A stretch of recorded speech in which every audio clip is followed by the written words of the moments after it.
எனக்கு ஞானம் இல்ல ஆண்டவரே, அதனால அப்பா நீங்க எனக்கு கொடுக்க போகிற அடுத்த உயர்வு, அடுத்த வெற்றியை நான் அழகாய் செய்வதற்கு, ஞானமாய் செய்வதற்கு இப்பொழுது இந்த 21 நாள் இரக்கம் செய்யும் வரை கூட்டத்தில் உங்க பாதத்தை பிடிச்சு கேட்கிறேன், என்ன ஞானத்தினால நிரப்புங்க ஆண்டவரே,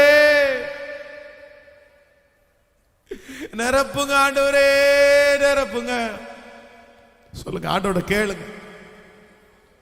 உங்க கையில கர்த்தர் இன்னொரு பொறுப்பை கொடுக்க போறாரு. பிரதர், உங்களுக்கு அடுத்த ஸ்டெப் கர்த்தர் ஒரு உயர்வை தர போறாரு. இல்ல இல்ல இதுவரைக்கும் நீங்க பார்த்தது இல்ல, கர்த்தர் அடுத்த லெவல். சிஸ்டர், உங்க பிள்ளை அடுத்த வளரப்போகுது சிஸ்டர். அடுத்து உங்க பிள்ளை மக வளர போறா. அந்த பிள்ளைய வித்தியாசமா நீ நடத்தணும். இதுவரைக்கும் உன் பிள்ளை சின்ன பிள்ளையா இருந்துச்சு, இப்போ உன் பிள்ளை வாலிப பிள்ளையா மாற போகுது. நீ அப்படி இருந்தா பத்தாது, உனக்கு புதிய ஞானம் வேணும். என் பிள்ளைகளுக்கு சத்தத்தை உயர்த்தி எல்லாரும் கேளுங்க. உன் பிள்ளை சின்ன பிள்ளையா இருக்கும்போது கையில இருந்துச்சு, வாலிப பிள்ளையா இருக்கும்போது கையில இருந்துச்சு. இப்போ உன் பிள்ளைய திருமணம் பண்ணி கொடுக்கணும், இன்னொருத்தருடைய கையில நீ பிடிச்சு கொடுக்கணும். அதற்கு ஏற்கனவே இருந்த ஞானம் பத்தாது, புதிய ஞானம் வரணும் ஐயா. அதனால கையை உயர்த்தி ஏசப்பாட்ட, இயேசுவே எனக்கு அந்த ஞானம். மனைவியை நடத்துறதுக்கு ஒரு ஞானம் வேணும், கணவனை நடத்துறதுக்கு ஒரு ஞானம் வேணும். கேளுங்க கேளுங்க கேளுங்க முழு பலத்தோட.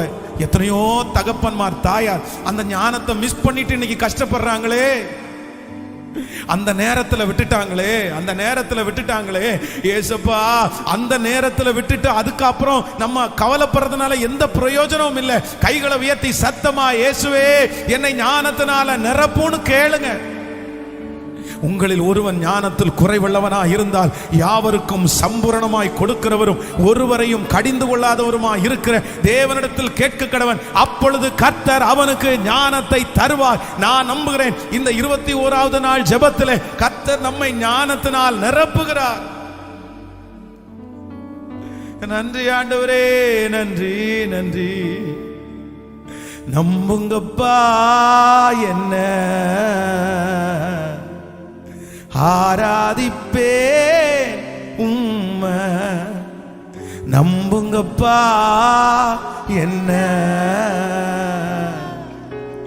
ஆராதிப்பேன் உம்மை. உங்க பிள்ளனா சொல்லுங்க பார்க்கலாம். உங்க பிள்ளனா நானும் பார்க்கணும், சத்தம் கேட்கணும். நீங்க